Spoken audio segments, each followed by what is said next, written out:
Hey guys, it's Clovis, and today we're going to learn how to beat Weevil in 3 turns. So Weevil is an interesting one, because we talked a lot about the Patrician of Darkness starter deck and the strength that has on Wasteland and Yami, but this field is all Forest, so we need to create a card that's strong on Forest in order to do this, and then as long as he doesn't beat it, it's pretty simple. The only thing that really stops this is a trap card potentially, but we can back that up. So again, basically, we want to move forward, top left, we play the highest attack possible card we can play on Forest. Now, in a deck like Patrician of Darkness, you do need a fuse to make this, but some decks can actually play 2k attack on Forest without a fusion, so that's good enough. Also, quick footnote here, I did mention this on the Rex video, again, check that out if you haven't. If you have 3 or more wins, Weevil can play equip cards, which means he can do stuff like playing a giant flea with an equip or 2, and that will destroy a lot of your cards. But if you don't have 3 wins, the highest attack you could play on the first turn is a giant flea, which has 2000 attack. And because you want to basically kill him in 2 hits, you basically just need 2000 attack or higher on your first turn, and you should pretty much always kill him within 3 turns. So yeah, you move your deck leader forward, play a forest creature top left, and then you just flip it up and move it 2 spaces forward.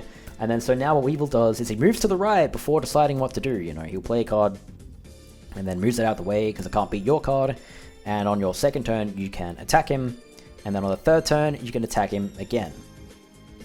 Now remember, the only thing that will actually stop you from lethaling him on the third turn is, well, obviously if he kills your monster, if he suddenly top decks like a Quagga Hercules after it played a worm on the first turn. The only other thing that stops you is a trap card. And if we want to back up this potential trap card stopping us from 3-turning, because the duel gets very hazy after that, what we can actually do is go back to our deck leader, move it forward, and then play a card and attack his first card that he played face down. If you have a non-monster, use that, because this way, if there's no trap card whatsoever to trigger, your card will just disappear quickly, there's no battle sequence. And you've guaranteed that there's no trap, so you can now attack him. Now, the trap cards he has are Bear Trap, Infinite Dismissal, Block Attack, and Negate Attack. So, we can whiff Negate Attack or Block Attack simply by attacking that face down card. And then when it comes to the short range traps, we just need to not attack across them. So we move our monster forward and then to the left, and we don't have to ever worry about that being a Infinite Dismissal or a Bear Trap. Again, if your monster is higher than 2k attack, it won't trigger a Bear Trap, but again, that card could be an Infinite Dismissal, which screws you over, so you definitely want to avoid that card. Basically, on your third turn, if you move your deck leader forward and attack his first card with any card in your hand, and then you move your monster forward and to the left to the attack, you effectively guarantee that you will not trigger any trap card when attacking him the second time, which will guarantee you lethal on the third turn. Now, there are some other exceptions where you don't have to worry about a trap card. For example, if he equips a monster on his second turn and doesn't kill you, you know that's a monster, you know it's not going to be a trap card.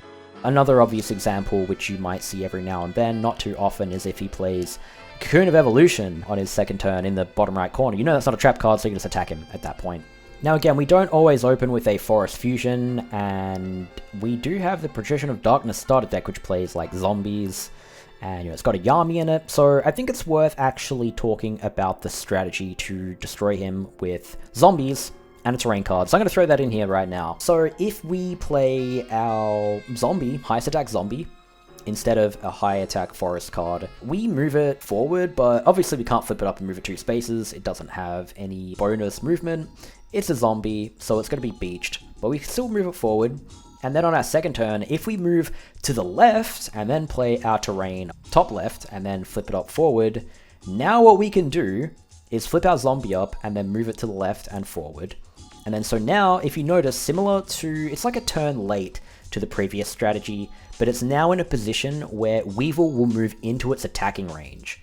And then so, say if we got like a mammoth here, any zombie with 2k or above attack, we can attack him once he moves to that tile.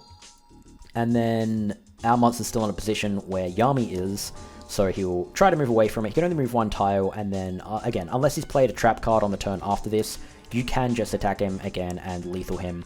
And that's pretty much all there is to it. So it's a pretty simple thing. I mean, again, Weevil is actually one of the run killers in the game, funny enough. He's quite painful.